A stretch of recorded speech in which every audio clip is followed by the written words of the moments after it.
All right, what's up, guys? VV back with another video. And in today's video, we're going to be revisiting Red Yellow Sabo, and this time we're going to be checking out the Goa Kingdom version. Last time I showed off a Straw Hat version that I do still really like. It was really like a Straw Hat early game, removal, late game. It was like it was very much a hybrid list. But in today's video, we're going to be checking out Red Yellow Goa Kingdom Sabo. Because it's been picking up quite a bit of steam over in the East, and things are a little bit different in the East right now because they're in the OP11 meta. We're still in OP10, so things are slightly different. But the decks that they're building, we can pretty much copy, not exactly one-to-one, but we can make some pretty solid replacements for the cards they're running, and the deck should still function 100% the way it's intended. Okay, with slightly different utility options that we'll talk about when we get into it. Okay, so let's go ahead and dive into that in this video. We're going to get straight into it. Let me lay it out for you real quick. First, we're going to check out the decks from the East. Okay, we'll check out what the decks are running over in the East right now that they're having success with. And then from there, we're going to head over to the Sim. I'll show you guys the list we're running today for OP10. And then we'll check out 5 games on the Sim. And then we'll finish out the video by, we'll wrap things up. I'll tell you guys what I think going forward. And we'll go over the deck list one more time. Okay, so as usual, I'll have everything time-stamped in the general description, and I'll have all relevant deck lists and links down in the comments section below. And if you guys have any comments, questions, or suggestions, please do not hesitate to put those down in the comments section below, or hop on the VV Theory Discord. Link will be in the channel description. Now, let's do this, guys. Let's get straight into it here. We actually have a lot of decks that we can go over, but some I think I went over in the last video. How do I get this? There we go. We went over, in the last Red Yellow Sabo video that I covered, I think we went over one of these 2 bottom decks. We're going to go straight to this top one here, and we'll compare and contrast after we go over this list, because only a few modifications have been made. And notice this list, we can run this currently in OP10. We have access to every single card you see on the screen here, with the exception of this Sabo, and we'll talk about our replacement when we get to it. And excuse me, and one more thing I want to mention as well is this koala is available in the West right now for OP10 and everything. However, it's a little bit pricey. You don't have to run this card. You can run the 1-cost Nami. In fact, let me go to that real quick. I think this was the list that was running. Yeah, this card we can run currently over that koala, and it is going to be way cheaper. It serves the exact same function in the deck. Okay, so with that in mind, let's go ahead and break down this deck list. This is the most recent Red Yellow Sabo list here. Excuse me. So this list is running 4 of the 1-cost koala. Like I said, you can just replace this with the 1-cost Nami. Real quick, for the newer players out there, I will read what the leader does real quick so we can knock that out. This is a 5,000 power 4-life leader, Dressrosa Revo Army type, Red Yellow Sabo, Dawn ×1, activate main once per turn. You may add 1 of your characters with the cost of 3 or more and 7,000 power or more to the top of your life cards face up, and then up to 1 of your character cards can gain plus 2,000 power until the start of your next turn. So very, very powerful effect here. We can gain life, buff characters on the board until the start of our next turn, so it persists through our opponent's turn, and we can recycle certain effects in here, especially cards like this, like Satori and Kuma that have triggers. That way they can come straight into play when we take the hit. It protects them from the board so they can't be attacked into after attacking, and then it also has synergy with cards like this we'll talk about more in a minute. Excuse me. So again, we're running 4 of this koala here. We can just replace this with the 1-cost Nami. Running 4 Garp. This is the Goa Kingdom Searcher. I shouldn't even call it the Goa Kingdom Searcher. This is the 5-cost and under Ace, Sabo, and Luffy Searcher. Okay, then we have 4 of the Ace in here, 4 Luffy, 2 of the 2K counter koala. Running now, this version of the deck is actually running a package in Revo Army here. I'm a big fan of this Karasu. I'll talk about this in a minute. I'm not a huge fan of the Emporio Ivankov or the Lindbergh, but again, we'll talk about that in a second. But this deck is running 4 Emporio Ivankov, 4 Karasu, 4 Lindbergh. They're running 4 Kuma. I am a big fan of this card. And then 2K counter. And then they're running 4 Satori, 2 of this Sabo here. Pause and read this if you don't know what it does. We can easily replace this card if we need to. We don't have to run this card. It's honestly just a searchable 2K counter with our Garp.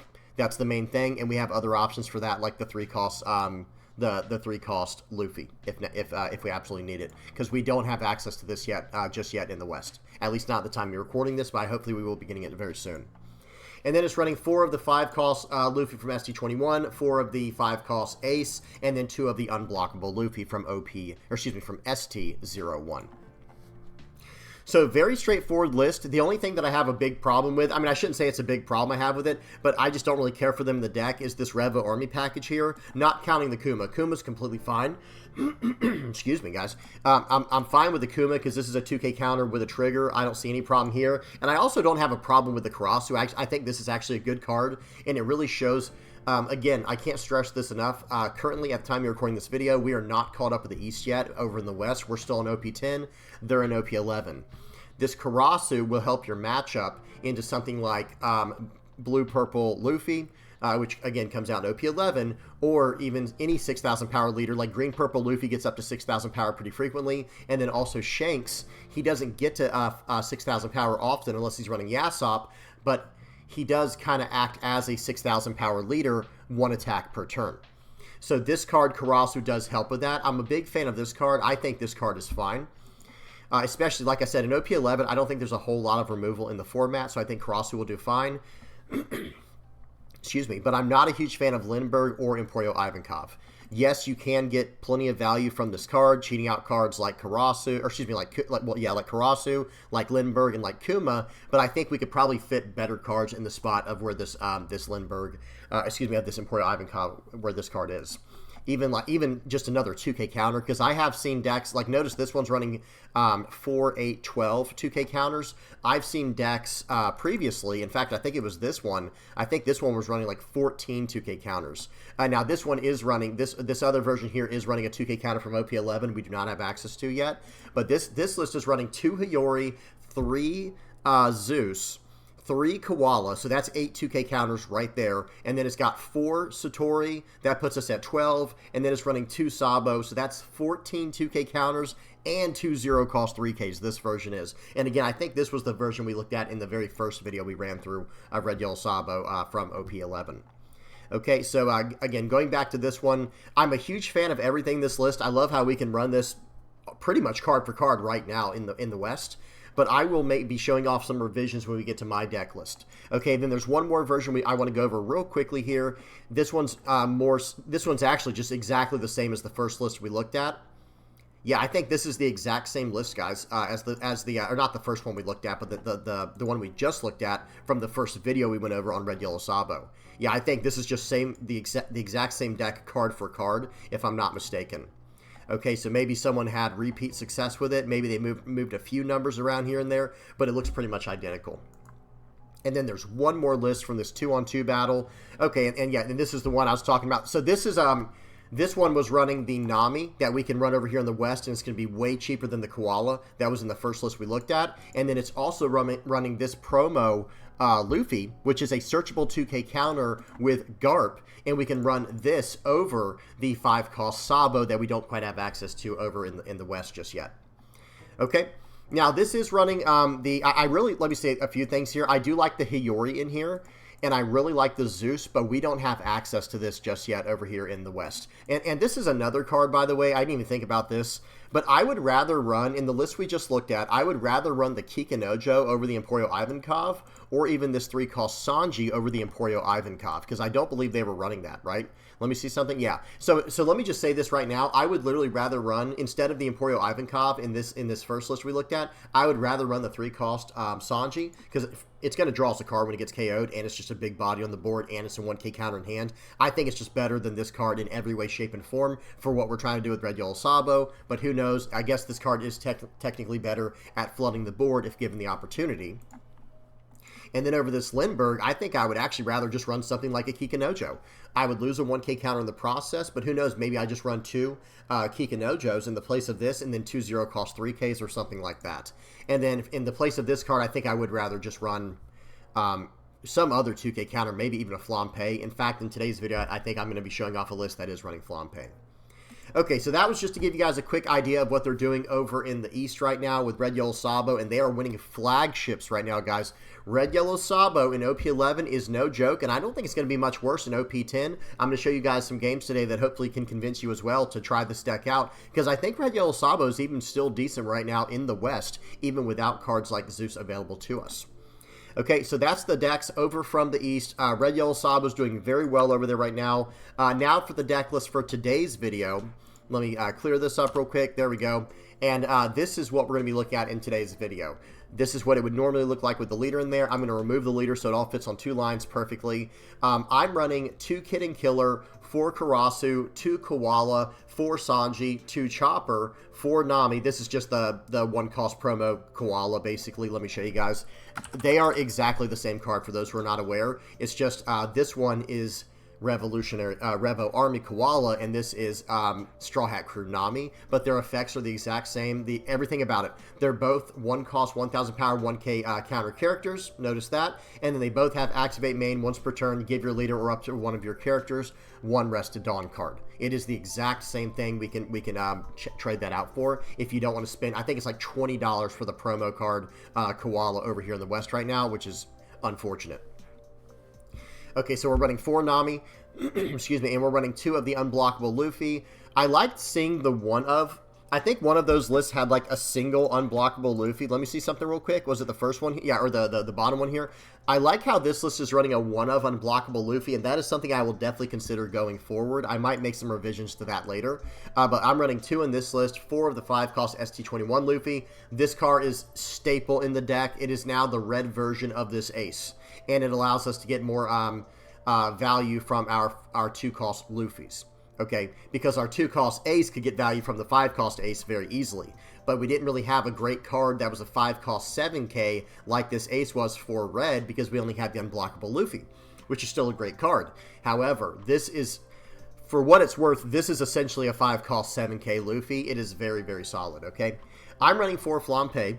I'm running 2 Satori, 2 Frankie, 2 Kuma. I'm just kind of trying out all the different 2Ks in this deck. Look at this, guys. 2, 4, 6, 8, 10, 14 2K counters, just like the one deck that we saw. And I'm trying out the Chopper in here and the Frankie, and then I still have access to Koala, Satori, and Kuma. It would be nice to have a few searchable 2K counters, though, I will say that. And there are a few options we have right now with, but I think... Actually, I think there's only 2 options, and only one of them is available to us. One would be this Luffy right here. This is a searchable 2K counter for red for the Garp that we're about to talk about, or that we're about to go over. And then the other one is the 5-cost Sabo that we don't have access to just yet. Let me just type in Sabo. Okay, this one right here. I have no idea when this is going to come out, by the way, so I'm sorry, you can't really ask me. I have no idea. I mean, you can ask me, I just won't know. Okay. So that's the list. Oh, excuse me. Then we have 4 Garp, and then did I go over these? 4 of the 2-cost Ace, 4 of the 2-cost Luffy, 4 of the 5-cost Ace, and 4 of the 1-cost Garp. Garp can search up any 5-cost or lower Sabo, Ace, or Luffy. That's why people were running the 5-cost Sabo, because it's just a searchable 2K counter. And in the decks we were looking at, like the let me see the very top one. We were looking at the most recent one. This one can actually cheat out this 5-cost Sabo with the Emporio Ivankov. So don't get me wrong, I understand what they were going for with this deck. I still am not a huge fan of it, but I guess it probably does help out the Blackbeard matchup. It's hard to say. You guys tell me what y'all think in the comment section below. But as far as my list here goes, I've been very happy with the results I've been getting early on in testing, and the deck just feels strong, guys. I mean, we have a really incredible 1-3-5 curve now, where you go turn 1 Garp Searcher, search for one of the 5-cost cards you don't have, or if you have both 5-cost cards, search for a 2-cost card, and then turn 2, on 3 Dawn, you have Sanji, and then on turn 3, you have any of the 5-cost cards we've been talking about between the Ace and the 2 Luffys. And then if we're going second, not much changes, to be honest. I mean, we can slam down, and also we have access to this Nami as well, right? So turn 1, we can drop down Garp or Nami going first. You know, we can drop either one down going first. But going second, there might be an instance where you literally do a search, and then you drop down Nami, and now your turns are getting even stronger. This Nami is really solid. And then going second again, on turn 1, we have access to either of these 2 cards here, Garp or Nami. And then on our second turn, we can drop down a blocker. We can drop down the Sanji we would have normally dropped down, or even a Karasu. And then our third Dawn, our third turn, going into 6 Dawn, we have access to pretty much anything in the entire deck, literally, because everything is under 6 costs in this deck. It is definitely an aggro list that has some potential to do some switch-ups midway through the game to go wider on. It can go very wide on the board, or it can go very tall with individual attacks. It gains life. It has a lot of different tricks it can do.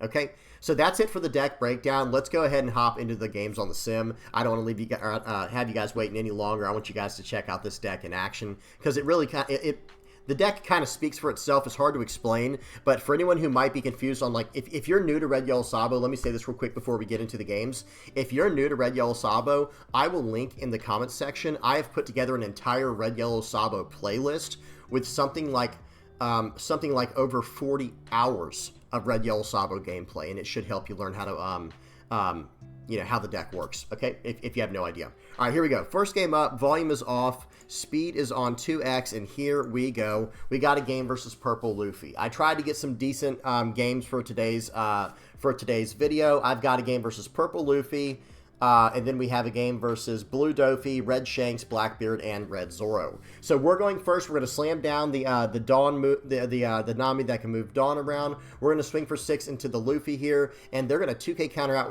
with Gyola. So this is the version of Luffy, I believe, that doesn't mind going second. It ramps Dawn normally, and it recycles cards, you know, event cards from the trash with cards like Senior Pink, I believe. Well, right here, guys, we're going to play out a ace. Just playing him out normal here, and then we're probably going to swing for 6 here. No, we're not. We're not going to swing for 6, excuse me. Okay, they're going to swing for 5, though, and we are going to take this. They have 5 cards left in hand. They're going to play out double Bancaray Bentham here, and watch this turn, guys. I got a doozy. Pause. Let's see if you guys can figure out what my play is going to be. I'm going to pause the video here. Pause it. You know, I'm pausing the gameplay. You can pause the video here if you want to. Try to figure out what you think I'm going to do this turn, because let me tell you right now, spoiler warning, this turn is going to be devastating to my opponent. Okay, here we go. Let's see if you were able to figure it out. I'm going to swing for 7 first. I'm going to play out another ace, and I have 2 or less life, so he has rush. I'm going to attach it on for free to my leader. I'm going to swing for 8 with the Nami here, pushing that ace to life. I'm going to play out the 2-cost ace, swinging for 7 more, and then I'm going to swing in for 8 more with my leader. This turn, I was able to swing for 7, 7, 7, 8, 8, your turn.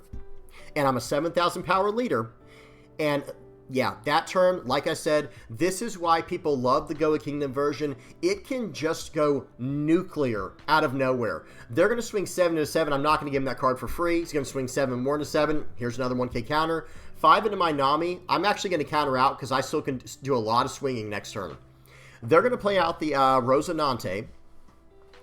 And that is a very good card in this situation. They trashed the Gum Gum Giant, by the way. That means they probably have another one in hand, and they probably have a Nora Nora Beam Sword. They're going to ramp a Dawn with their 8-cost Doflamingo. They're going to use a Gum Gum Giant here to get out of that attack. I'm going to swing 1 into 1. Let's see if he wants to save that. He does not. Okay, very good. That's really good for us.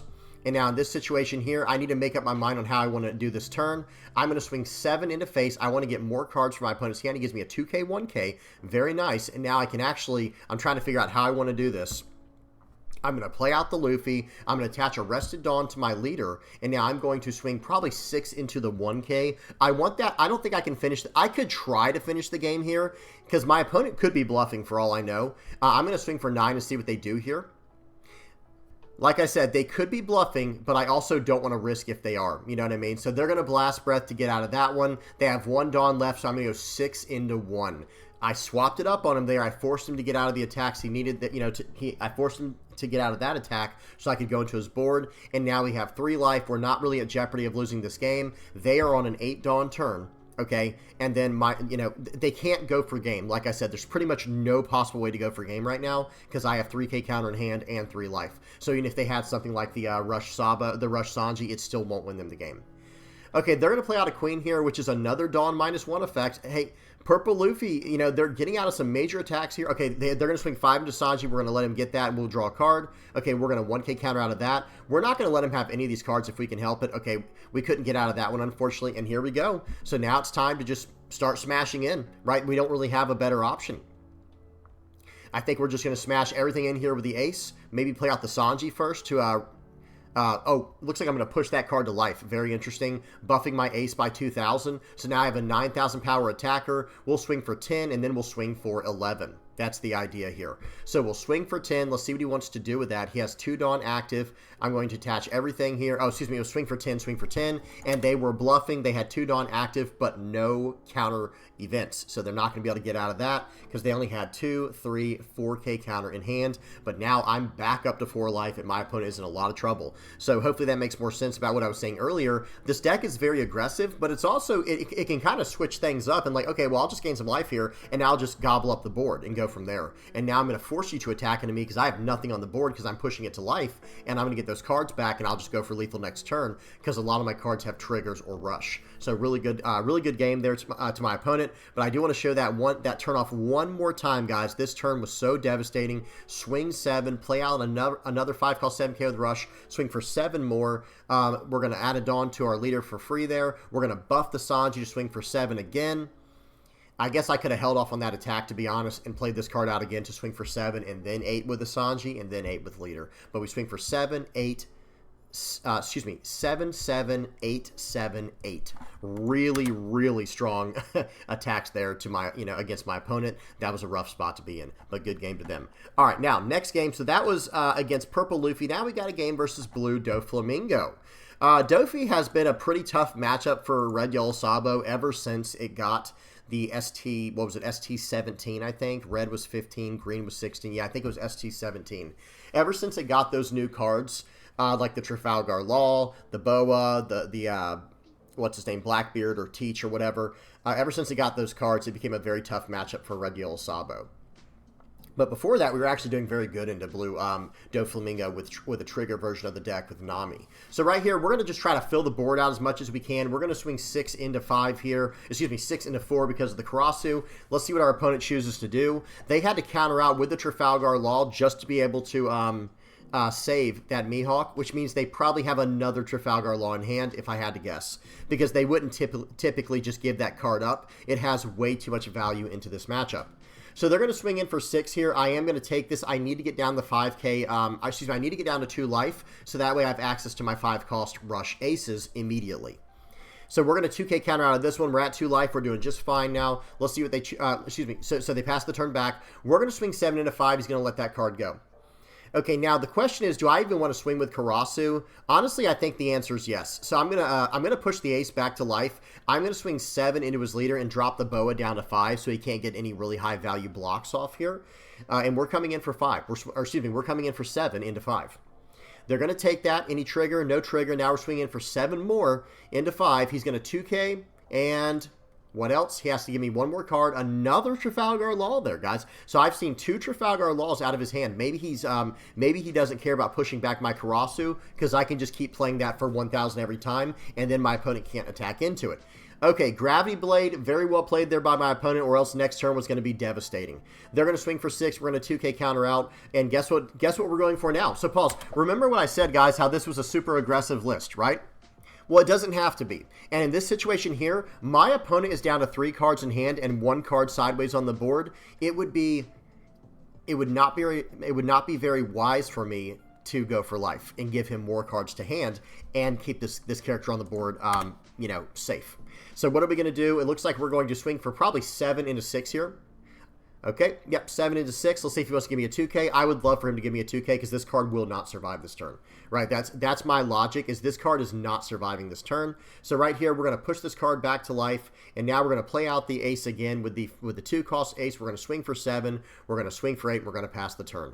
That was a little bit dangerous, getting rid of my ace like that when I had another ace in hand when I could do that trick, and look what he did. He punished me with a red rock. He's going to play out a Marshall D. Teach, attach 2 Dawn for free to his leader, swing for 7, shooting out the Gecko, getting back. Let's see what he chooses to get back. Gets back an Edward Weevil. Okay.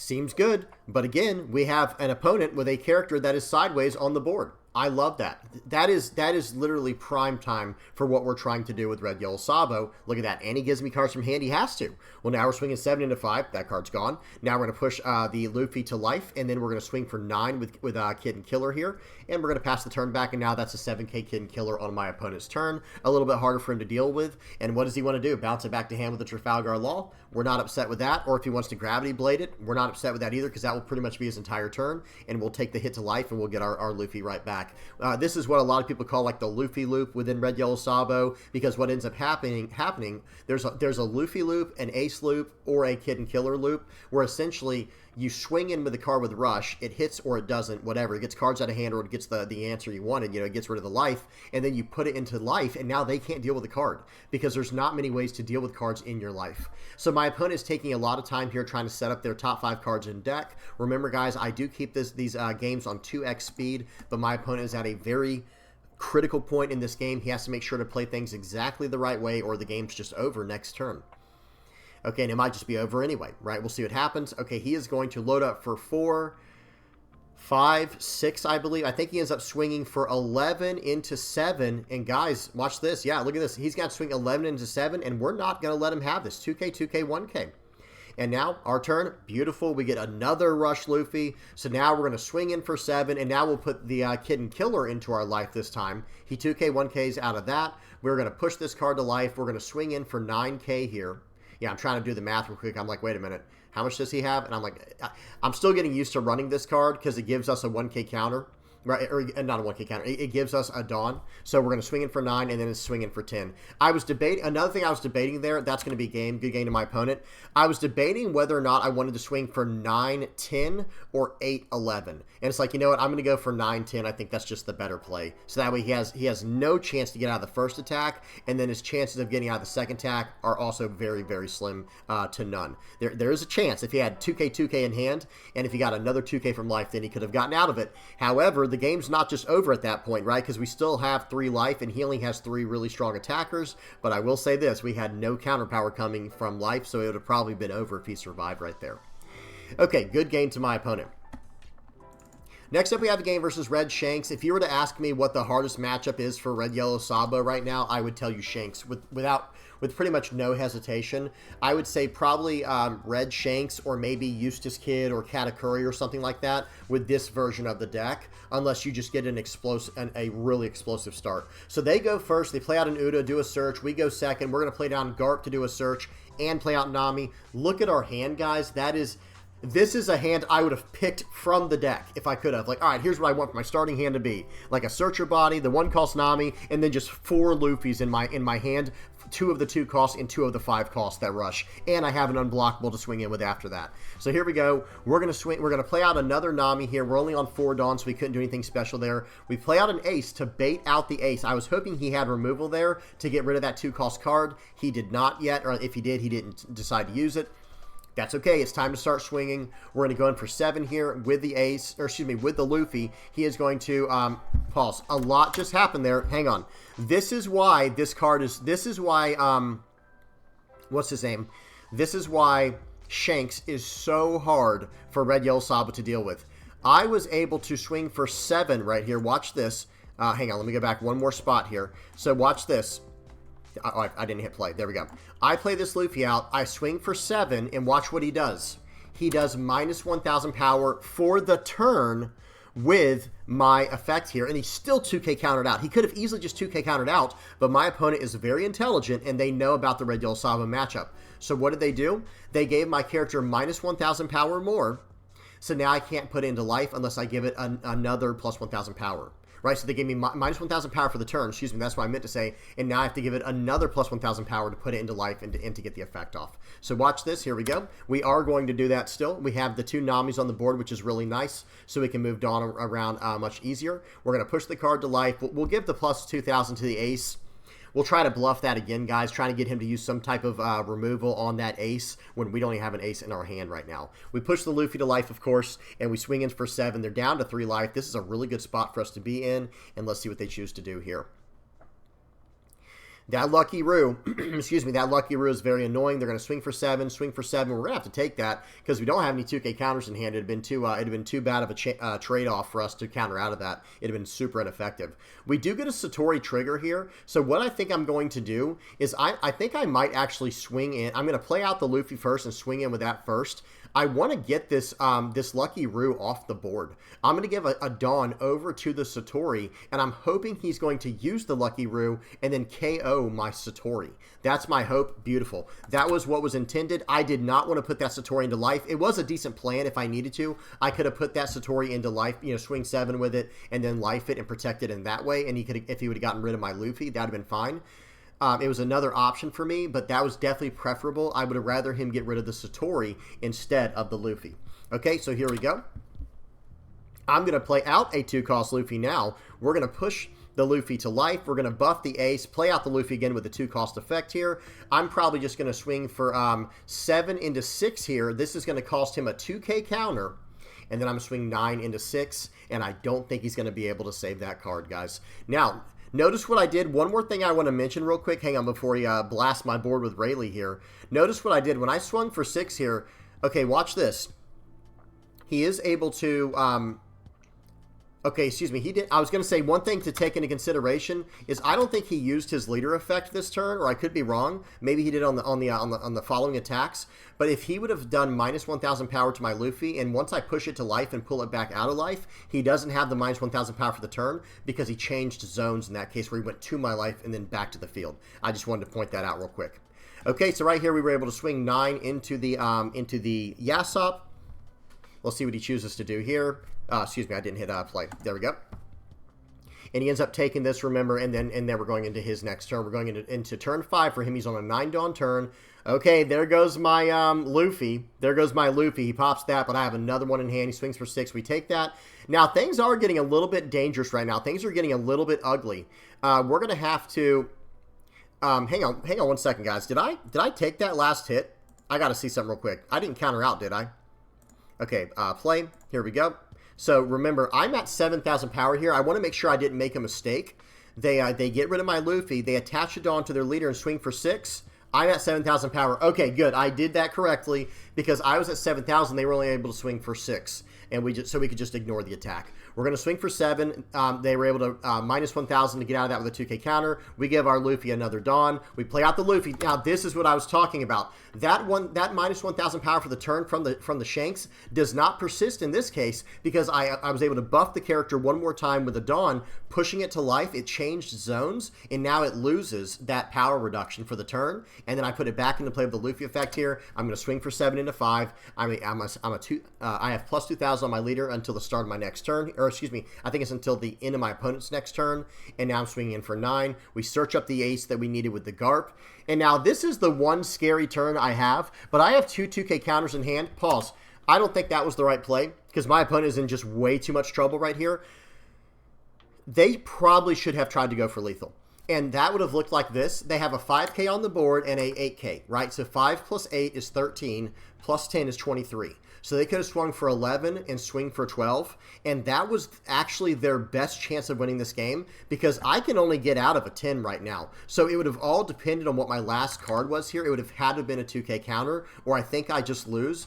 I think they needed to try to go for lethal this turn. Even though I'm a 7,000 power leader, I think trying to go for lethal here would have just been a better call, in my personal opinion. They play out the Shanks, and now I know I can't lose. I know I'm safe here. They're going to go 5 into that Luffy.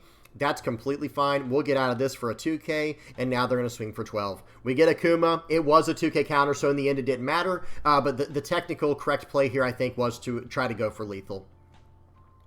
We've got a devastating turn here, guys. We're going to swing in for 8. So now, even if he reduces the power of this character, he will still be a 7. So he's going to have to reduce the power of something like my leader or the Kuma. Okay, actually, he just reduced the power of the ace. Now we're going to swing for 7 more. This game's over, guys. We're swinging for 7. He has to give me a 2K 1K here or a 0 cost 3K. He gives me a 2K 1K. Pull the ace back into play. I'm going to swing. This has to go through, so I'm going to swing for 8 here, hoping it's enough, and then swing for 9. You got it or you don't. Good game to my opponent. That was actually a very close game. Red Shanks is one of our absolute worst matchups as Red Yellow Sabo, in my personal opinion, because of the power manipulation. It really messes with us on our turn. Okay, we got 2 more games, guys. We got a game versus Blackbeard. Now, this is a deck that we're actually pretty favored against because of the fact we have so many rush characters. Now, the bad part about Ace is, the 5 cost 7K Ace, is that is an on-play rush effect. So that card is not what we want to see in this matchup. And hopefully we'll be able to search for a Rush Luffy. That would be ideal.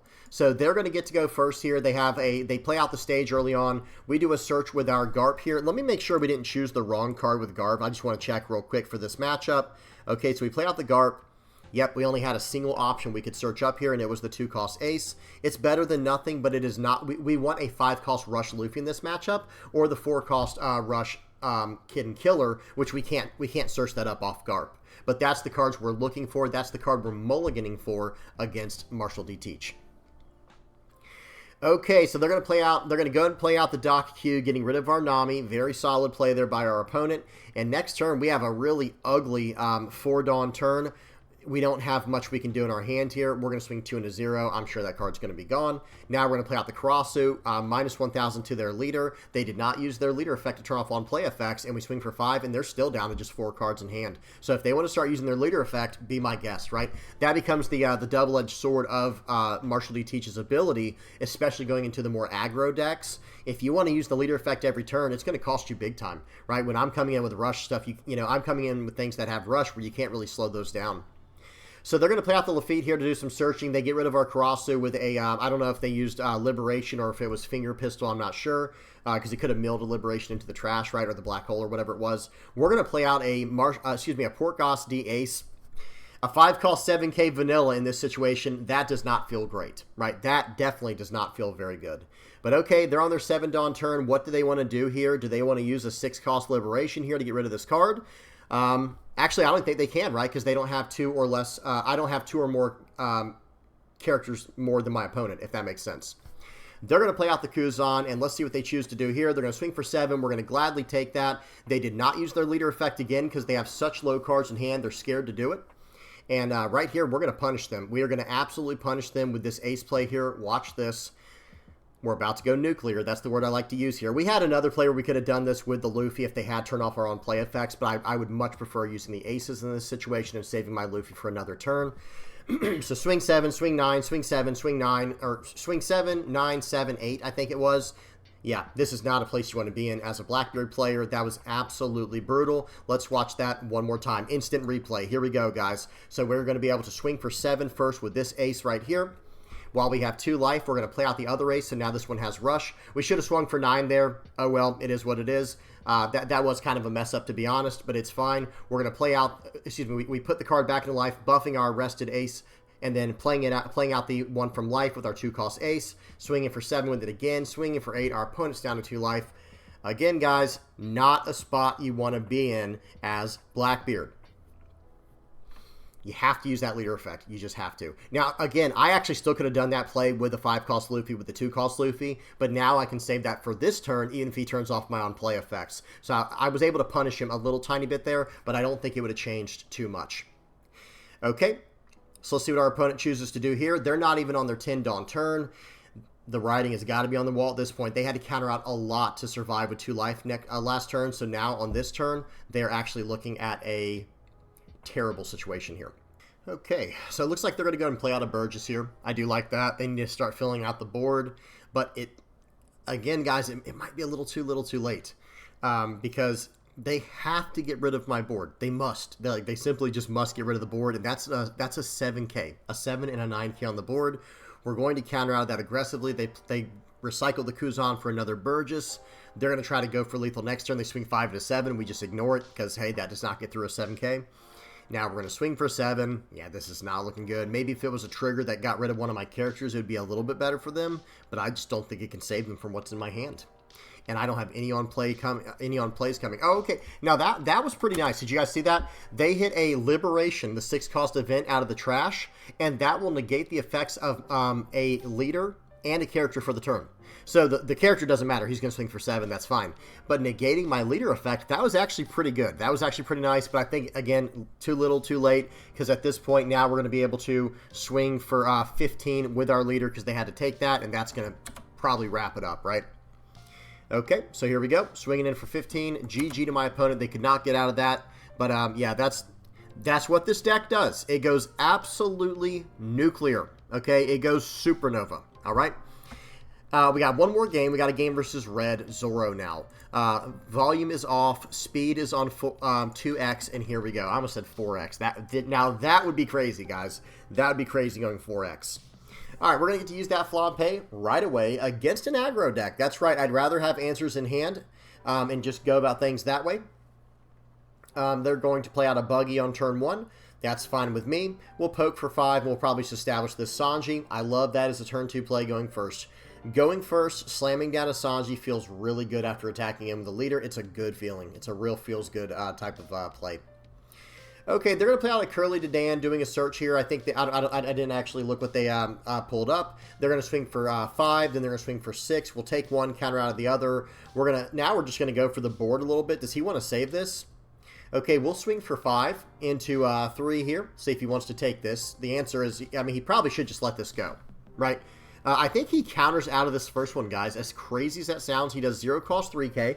Okay, that's fine. I'll swing for 6 more. This time we'll swing for 6 into it. He lets it go. We're going to play out the Luffy. We'll swing for 7. He'll probably take this. Maybe that was his plan the entire time.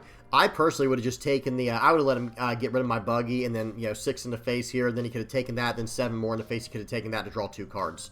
When I play aggro, I take life very aggressively, typically speaking, depending on the matchup, though.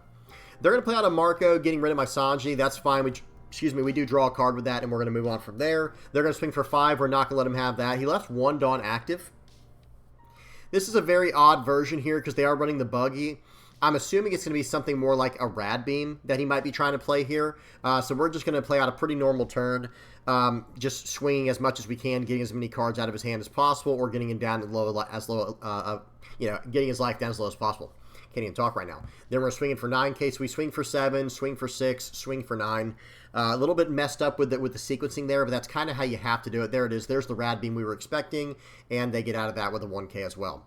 So that's what I thought. Seeing like Dedan in here, seeing the buggy searcher. I assumed it was not the Animal Kingdom, the animal version, not Animal Kingdom Pirates. Excuse me, the Animal Zoro version. This is like a more traditional version of Zoro, running some nice strong events here.